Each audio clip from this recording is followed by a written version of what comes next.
Welcome back. It's your boy Fresh. And I'm Mary, and we are a Co-ople of nerds. And today we are going to be reviewing Pact. But before we begin, don't forget to give us a like, a subscribe, and follow us on Facebook under a Co-ople of nerds. So, let's get straight into it. Pact is considered a cooperative game, although at the end of the day, it's really more Forced cooperation. Or semi-cooperative. It's not semi-cooperative. There's only one winner. Only one person at the table can be a winner. So that just... Right. It's listed as cooperative. Yeah. Stuff listed as cooperative, and BoardGameGeek.com listed as semi-cooperative. I don't think it's either. Yeah. It's definitely a... to me, it feels more Take That. Take That. Yeah, it's a Take That game. That's what it was I was reading. So, which is basically the exact opposite of cooperative. So this is a game designed by Bernd Eisenstein. It's 1 to 5 players. It takes about 30 to 45 minutes, and it's for ages 10 and up. So our first category... Well, hang on one second. So we talked about this being a semi-cooperative game, but it's a set collection game in which you are different tribes of goblins trying to accomplish various tasks throughout the spring, summer, and fall seasons. And at the end of the last card in fall, you total up the points. Whoever has the most points wins. So the first category is story/theme. So the story is that the goblins have won the war. They've kicked all the humans, dwarves, and elves out of their realm, and now have the unfortunate circumstances of working together as tribes to accomplish global goals for the goblin race. But goblins like to create havoc and mischief, so working together they had to form these uneasy pacts between each of the factions. Other than that, there's not a ton of story. You know, it's not a campaign style game, so it's just sort of it's a one and done. So there's not a big overarching story. The theme, it felt thematic to me. It felt like, okay, I'm sending some of my goblins, some of your goblins to accomplish this goal. And you can sort of accomplish the task by yourself or force a person on your left or right to come together with you to get that task complete. But you can use the vast majority of their resources and only one of your resources. So if you need 7 total resources or 7 total goblins, I could use 1 of mine and 6 of hers. Right. We both get 50-50 credit on the task. So that's how it has that more of a Take That feel than a semi-cooperative feel. Right, because he is using 6 of my goblins and only 1 of his own. Right. And still getting 50% of the credit. Right. I don't think that's fair. We both get 1 point for that task, and then later on there are these goblin figurines you can use from your the master goblins to sort of double claim a task. So I could have used 6 of her goblins, 1 of my goblins, and then sacrifice 3 cards. Right. Put a meeple. Put my little meeple on it and then double claim it. So still, I use less goblins. I get twice as much credit, and she's just out on the goblins I used. So that makes it feel much more like Take That than cooperative. But I felt like I was in that world. It felt thematic, so I really enjoyed that. I think with regard to theme, I probably felt less like I was in that world because, you know, the whole purpose of the game is that you have your Goblins.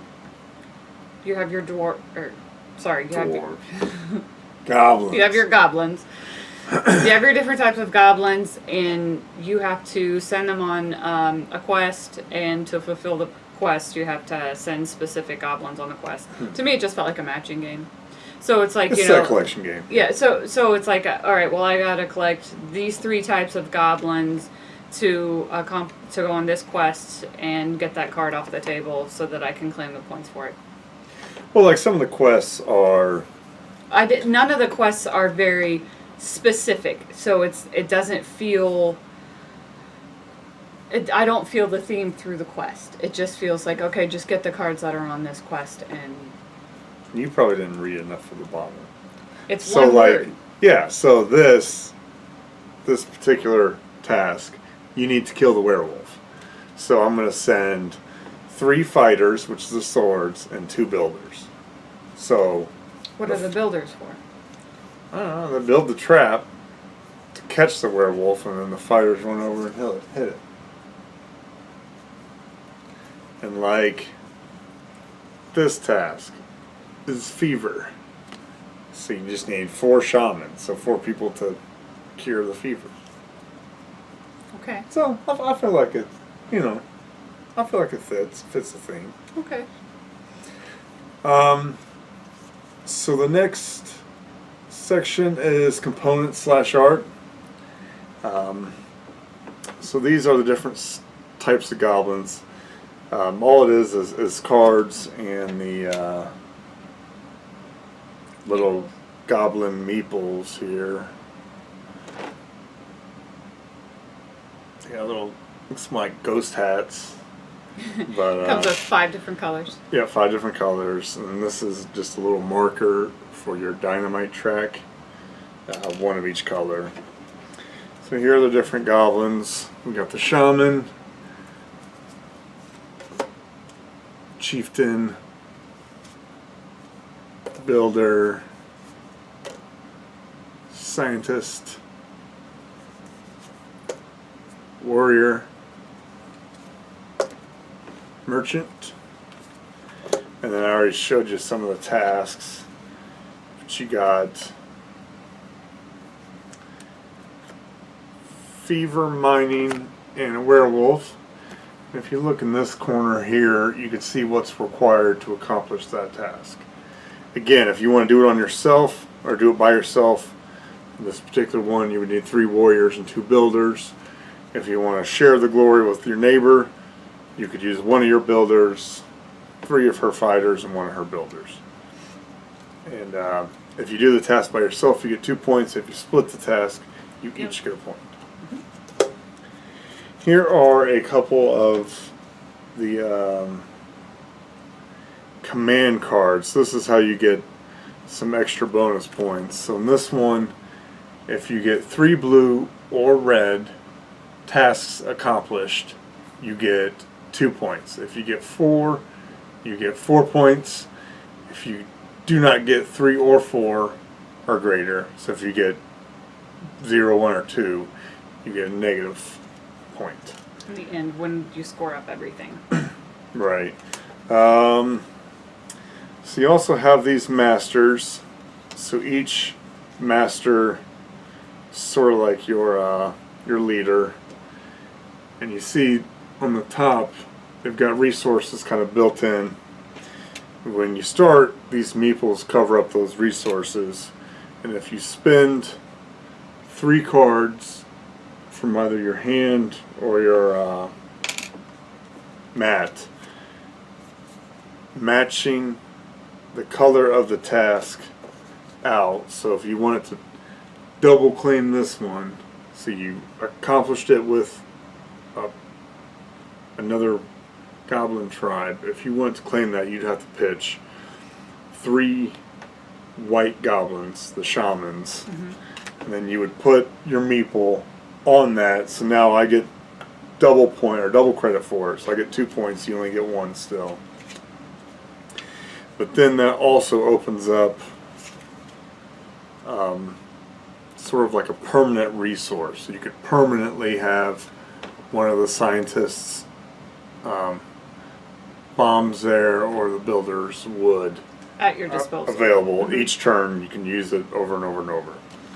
Because as you use your goblins, you put them in the discard, which will get shuffled back into the deck as it runs out. Remember that. These are the Pact cards. They go between each player. If you get 4 or 5 tasks accomplished with that player, you each get a point. If you get 6 or more, you each get 2 points. Here are the specialist cards. Now these provide a unique effect that a person can do at any time. So this one, you could take a task from that's face up and put it at the bottom of the deck. So if you know someone is trying to go for that task, you throw it at the bottom of the deck so they wasted their turn. And you did that to me. You know, normally each turn you can either draw goblins or add them to your display and then accomplish tasks. With this one, you get to draw your goblins plus put goblin down on your display, so you can do both. But once you use that, you pass it to the person to your right. Now they have that card and they can use that ability. So in a 2-player game, you're just kind of passing them back and forth.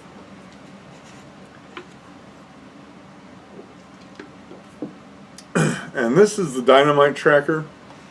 So if you have 5 or more goblins out at the end of your turn, you get to add 1 piece of dynamite. If you have 6 or more, you get to add 2 pieces of dynamite. You can use dynamite to get rid of one of the symbols needed on a task to make it cheaper. So that encourages you to have more goblins out in your display as opposed to keeping them all in your hand. But then that means some other person at the table can use the goblins in your display to accomplish tasks. So there's some give and go there. And then as the game ends, you can get points. That's the goblin heads. That's the victory points for the number of, or for the amount of dynamite you have. So that is it for the component section. I thought the art looked really, really good. It's beautiful. It's colorful, it's vibrant. Yeah, everything pops. The symbols are big, bold, powerful. You know, I love sort of the goblin theming. You know, they're all just kind of rascals, always getting in trouble and causing hijinks. So I've always liked that aesthetic, that artwork. The meeples are maybe a little bit smaller and kind of a little more like ghosts and goblins, but It's a meeple. it's meeple. It serves its purpose.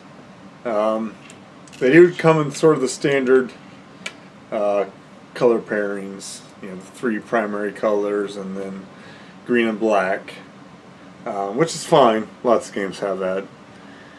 So I didn't have a ton of complaints about the components or art. I liked them. I thought they were fine, reasonable. The cards feel pretty good. They're not super slick, but they're fine, and they're regular size, which I prefer to the little cards. So yeah, there's not much to say with regard to anything negative about the components. There's not a whole lot of components to it. Yeah, pretty straightforward game. So then we get into gameplay. Now, I don't want to bash this game for cool stuff or Board Game Geek labeling it cooperative. Now, for this channel, we tend to focus on cooperative game because that's our favorite kind of games. But we do play competitive games too. On a more personal level, Take That games are probably my least favorite.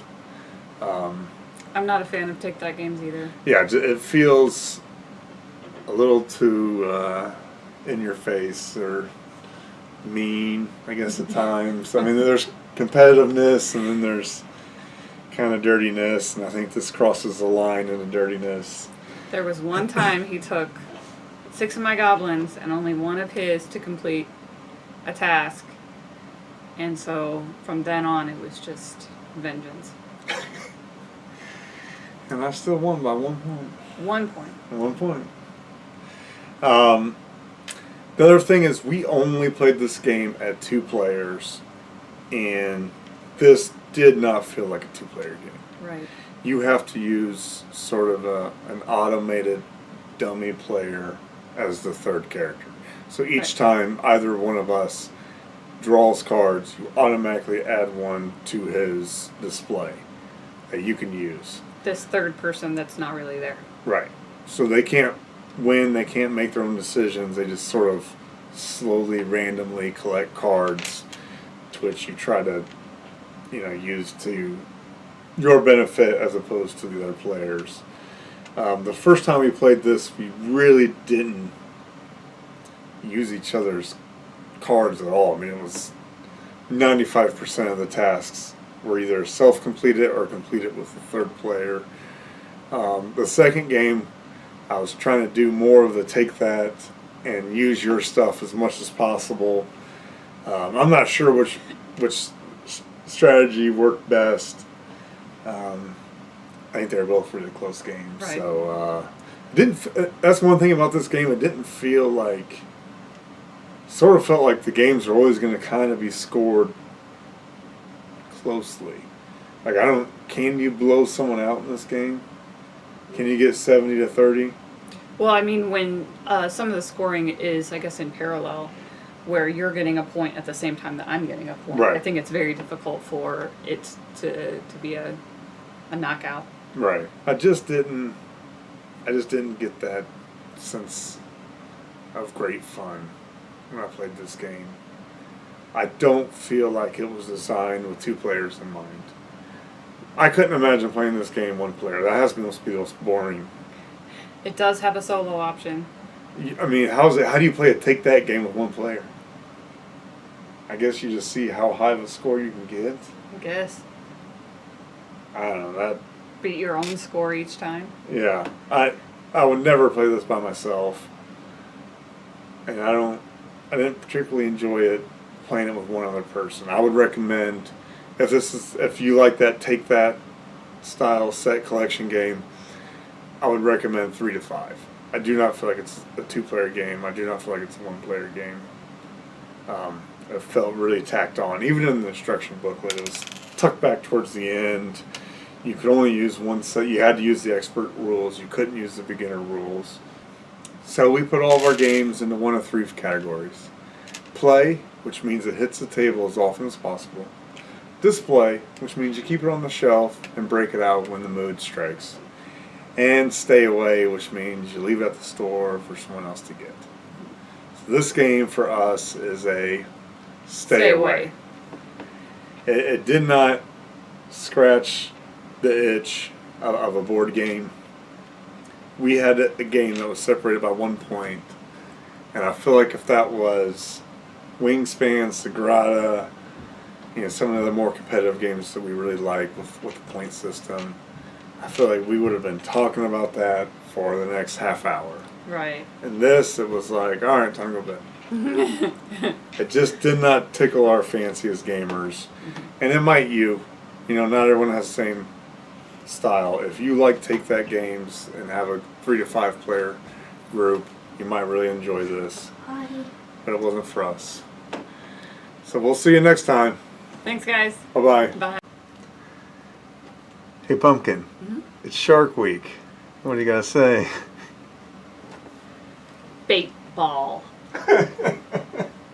That was the coolest thing ever.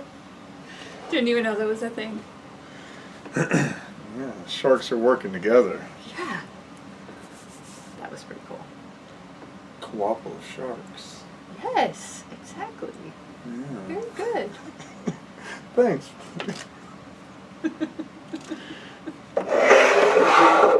You want me to hold?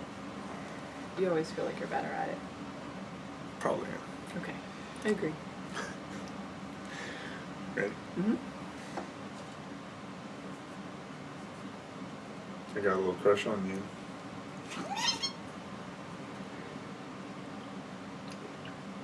Where'd you go for a crush and not a beer? I saw the crush and I thought that sounded really good. Yeah, I almost went for a cherry Coke earlier.